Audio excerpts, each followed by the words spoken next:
Hello, everyone. Lucky number 12 to get this thing started. All right, this is going to be a little different. I'm doing this one because I plan on going to Abraham Lincoln's home um,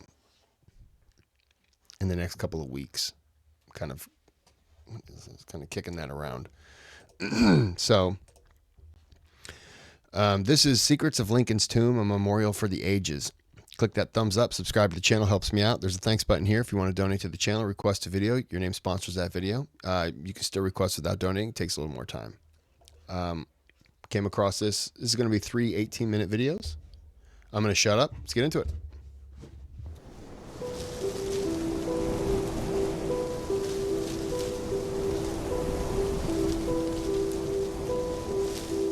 14-year-old Fleetwood Lindley pedaled his bicycle from Springfield High School to Oak Ridge Cemetery as fast as he could.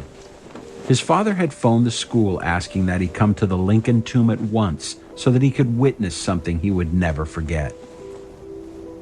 Joseph Lindley was a member of the Lincoln Guard of Honor, and he had recently overseen the placement of the remains of the martyred president and his family into the newly refurbished tomb. Fleetwood had no idea what he was about to see when he wheeled his bicycle up to the memorial. Sorry. You can't go up there anymore. You could when I was a kid. It's now not accessible. I don't know why, but it was a cool little thing. It's like a second story, so there's nothing phenomenal about it, but it was just really cool to kind of walk up there. Fleetwood had no idea what he was about to see when he wheeled his bicycle up to the memorial. He entered the crypt where his father and over 20 dignitaries were standing around the coffin of the nation's 16th president. The air was thick and hot in the cramped chamber, and everyone stepped aside to clear a path for two workmen carrying tools and a blowtorch. With a nod from the lead official, they went to work with hammers and chisels on the lead-lined coffin lid. Finally, they lifted off a section of the coffin, and everyone in the room stepped forward to look. The choking odor of decay filled the room. Fleetwood's father put an arm around his son's shoulder, encouraging him to move closer. Leaning forward, he was suddenly looking upon a face that was as familiar to him as his own. He said that the president's features were covered in a thin, chalky white mold that looked like a layer of frost. But the prominent forehead and nose, chin whiskers and cheek mole were all still there and unmistakable. After a few breathless moments, someone in the room said in a hushed voice, "It's him." Then everyone stepped back as the workmen replaced the section of coffin lid. Fleetwood watched as the mortal remains of Abraham Lincoln were forever cut off from the light. Later, he would hold one of the leather straps that lowered the coffin into a steel cage 10 feet below the floor of the crypt. Once in place, it was covered in cement. Just as Fleetwood's father had promised, he would never forget the events of that day. And over 60 years later, when he was the last living person who could say they looked upon the face of Lincoln, he told his tale to Life magazine. He said the coffin was open so that there would be no doubt that it was truly the body of the president encased in all that cement. But he added that curiosity probably played a part in it too. He said that he wasn't scared at the time, but admitted that he went to bed with Lincoln for the next 6 months. The event that Fleetwood Lindley witnessed on that autumn afternoon so long ago was the last chapter in the strange 36-year journey of Abraham Lincoln's body. Come walk with me and explore the secrets of Lincoln's tomb. I don't know how it was back then, but I know now the marker when you go through the you walk in and then you have to like walk around, and to the back there's this big like sculpture, not sculpture. It's like a giant headstone. It's the best I can describe it. And it says like something, "Here lies Abraham Lincoln, 1801 to 1865." And he's buried beneath that, encased in 10 feet of concrete because of the attempted robbery of his grave after he died, for those who don't know.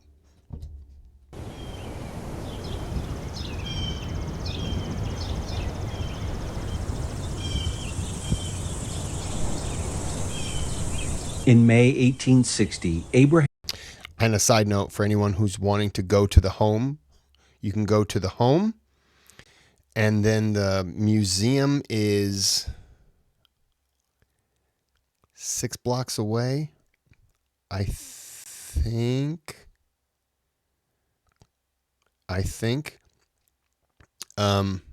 They had a Fat Man 5K, they called it, and it was in Springfield one Saturday morning. And so it was just it was a race, and they had people out there with beer, handing it off to people, and people were walking and drinking beer. And it was just some people took it serious. Other people didn't, because they had food along the way. And I parked my car, and then they started this event, and I wasn't allowed to get my car. So I had to walk the 6 blocks to the library. And I was there for, you could be there for 4, 5, 6 hours just walking through. It's great. And then I walked back and was able to get the car, and then I drove, and I think it's about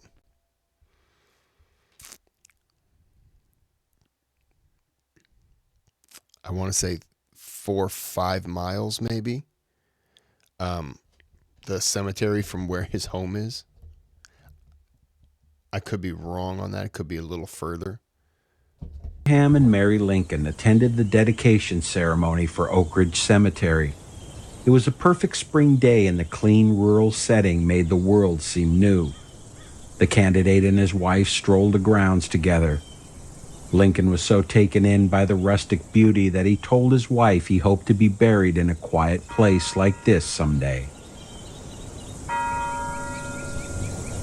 5 years later, the memory of that day in Oak Ridge seemed distant, but it was very much on her mind. Death and burial were not things that Mary liked to contemplate even on her best days.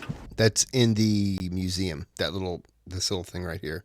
And since her husband's death, she had been too distraught to leave her room in the White House, let alone plan a funeral. The selection of Oak Ridge Cemetery as Abraham Lincoln's final resting place now seems like it was a foregone conclusion.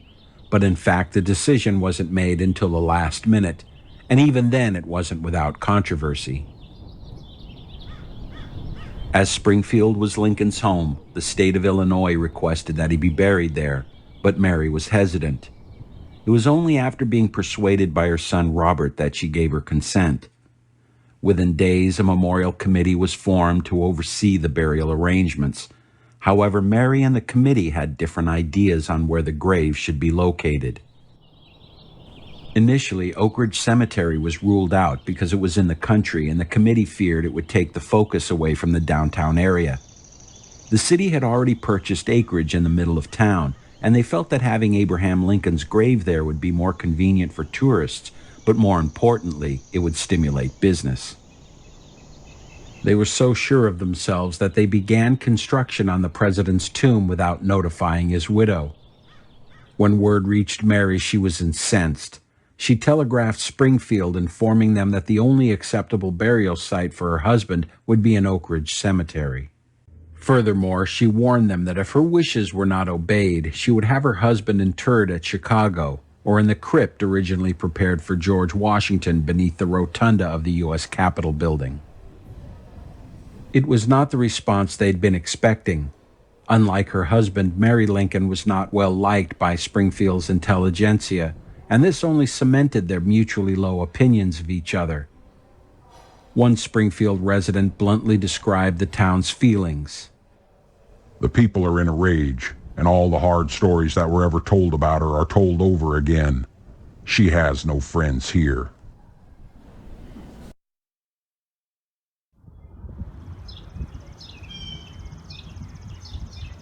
Oak Ridge Cemetery's receiving vault was a community holding tomb for bodies awaiting burial. After the remains of Abraham Lincoln and his son Willie were placed there, armed soldiers were posted outside to stand guard while the public came to pay their respects. That crypt, if you remember the shot a little bit before,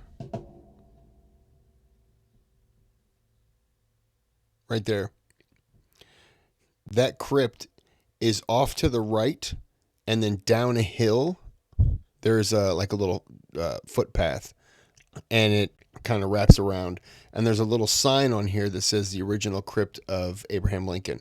Then there's a spot across it's like the little road there. There's a spot across from there that's also says that his body was held there. So you can view this and then walk up on the left-hand side here, walk up and around, and you can see the tall thingamabobby thing.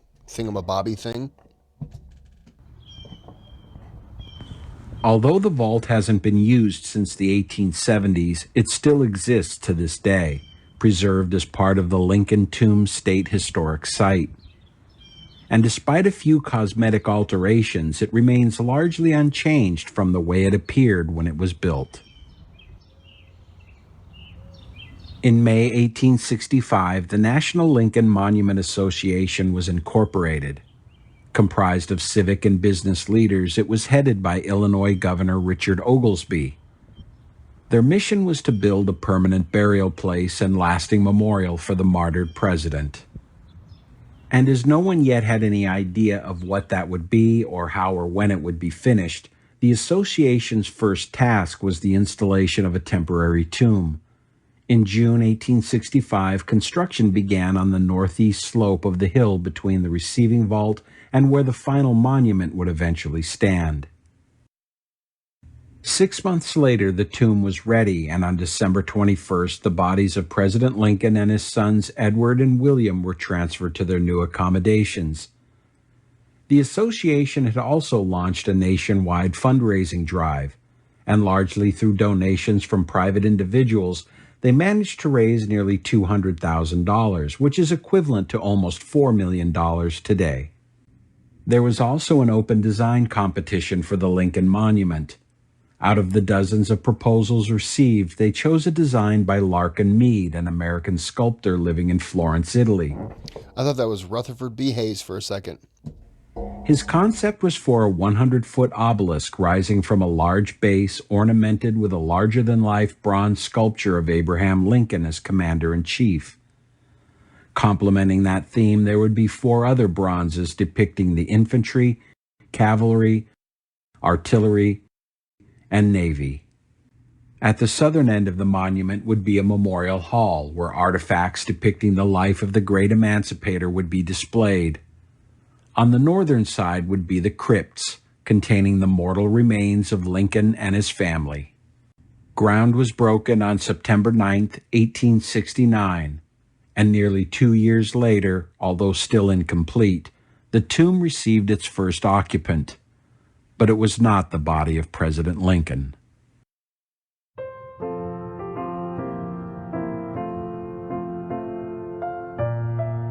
Thomas, or Tad as his father called him, was the youngest son of Abraham and Mary Lincoln.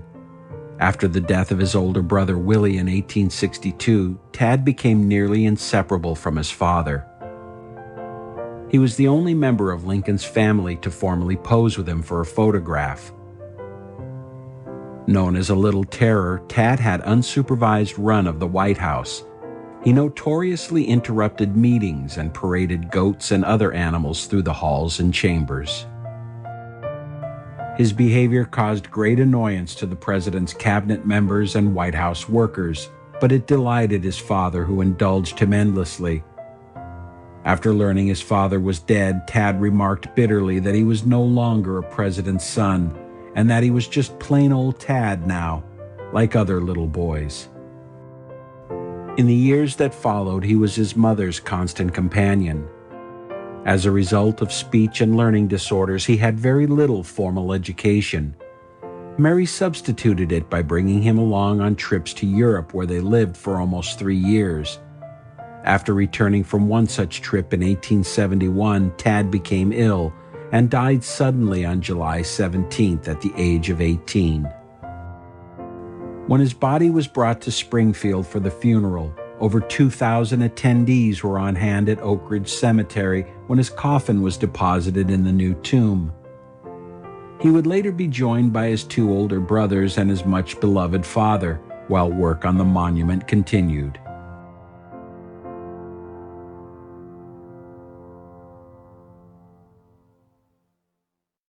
The only Lincoln not buried in the memorial is Robert, I believe. And he's buried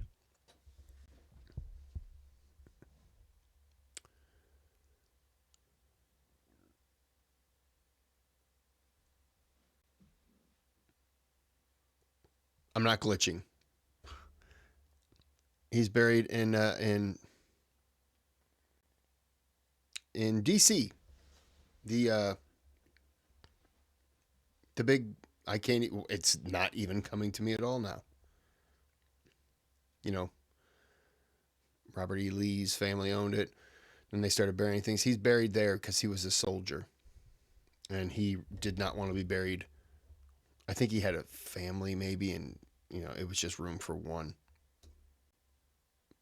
But, yeah, he's buried, I think, there.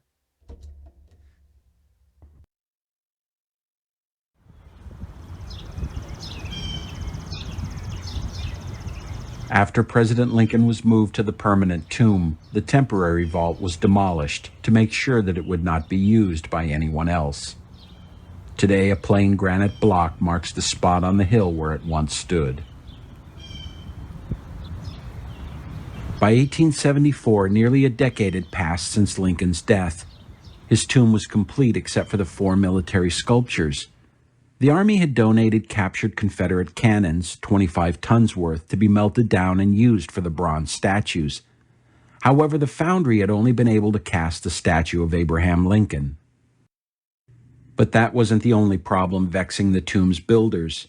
For instance, it wasn't until after Lincoln's marble sarcophagus was completed that someone decided to measure his coffin to see if it would fit.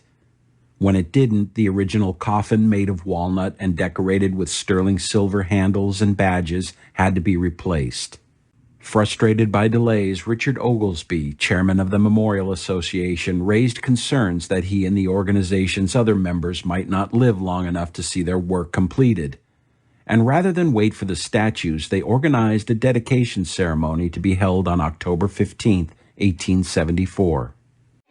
The guest of honor at the dedication was Ulysses S. Grant, the star who rose from the West during the Civil War and who, after Lincoln, was credited with saving the Union. By then, he was into his second term of a presidency that was plagued with scandal. The speech he gave that day was just as much a veiled attack on his own detractors as it was to the memory of his former commander-in-chief. Among the scores of dignitaries on hand was Lincoln's only surviving son, Robert.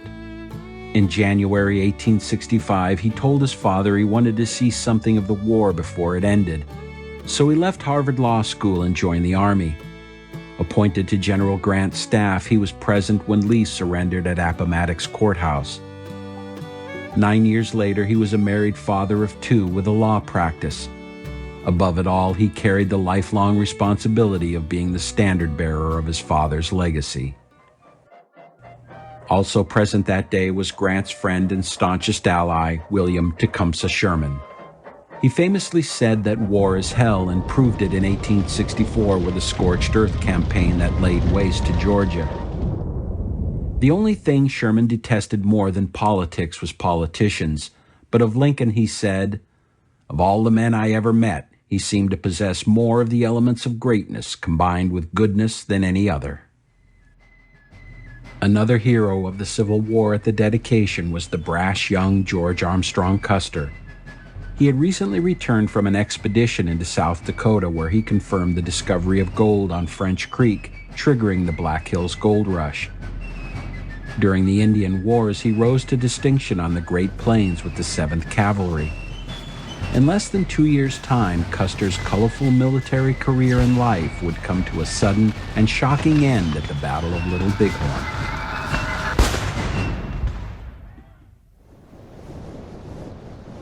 At the conclusion of the dedication ceremony, Larkin Meade's statue of Abraham Lincoln was unveiled. As the 20,000 assembled witnesses dispersed, they believed that within his noble shrine the bones of the great and good man would finally rest in everlasting peace. But they couldn't have been more wrong.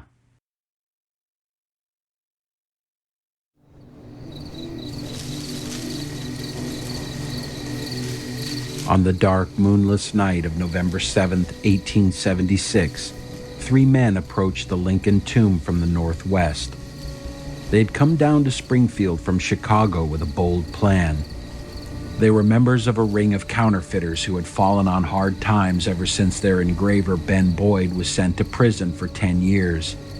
The gang's ringleader, Big Jim Canale, hatched a scheme where they would steal the body of Abraham Lincoln and use it as leverage to secure Boyd's release.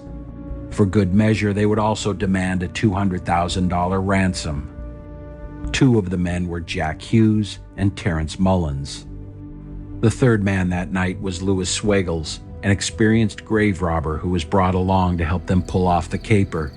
They were confident that the job would go smoothly as there was no night watchman on duty at Oak Ridge Cemetery, and the only obstacle between them and the president's body was a solitary padlock. What Hughes and Mullins did not know was that their plan was doomed. That's a good picture. So that's where he was originally built. That's where Lincoln was built. Yeah, that's where he was originally at. So you can see, you got to go around over here and then walk up. But yeah, you can see, And then from the perspective where we are right now, if we were to turn around, you would see another area where he was also held at. And then that other area must be somewhere along here, because I've seen that little stump. When I go out, make sure I see it, and I'll take a picture of it. Doomed almost from the moment it was hatched. Hiding on the opposite end of the tomb was the tomb's custodian and 4 Secret Service agents. Pinkerton detectives were staged outside in the distant tree line to cut off any escape. They were all waiting for a signal from Louis Swagels, who was in fact an undercover officer. Swagels had been shadowing the counterfeiters in their favorite Chicago saloon when he overheard the men boasting of their plan. He tipped off Patrick Tyrrell, who was head of the Secret Service's Chicago office and who had arrested Ben Boyd months earlier. As the agents waited, they could hear Hughes and Mullins defeat the padlock, then begin hammering at the marble sarcophagus. Then in the darkness, a pistol shot rang out. Believing that the thieves had taken a shot at them, the Secret Service agents returned fire. Only it turned out that one of the Pinkerton men had accidentally discharged his weapon. With the element of surprise lost, the agents rushed to the catacomb to find it deserted. During the hail of gunfire, the would-be thieves had escaped into the night. Upon inspection of the tomb, they found the marble lid and front panel of the sarcophagus removed. The thieves only had time to partially drag President Lincoln's 500-pound coffin out of the sarcophagus before having to flee. Swagels returned to Chicago knowing it would only be a matter of time before Hughes and Mullins turned up there. And 10 days later, they appeared at the same watering hole on West Madison Street where the plan to steal Lincoln's body was conceived. Why would you go back to the same watering hole? What's wrong with you? Were arrested without incident and tried and convicted of grave robbery. Both men served a year in prison for their ghoulish deed. The incident was a feather in the cap for the Secret Service, but it was humiliating for the state of Illinois. Hold on. So, see this down here? That's Lincoln's head. If you've never been there, that's Lincoln's head. You notice this little thing right here?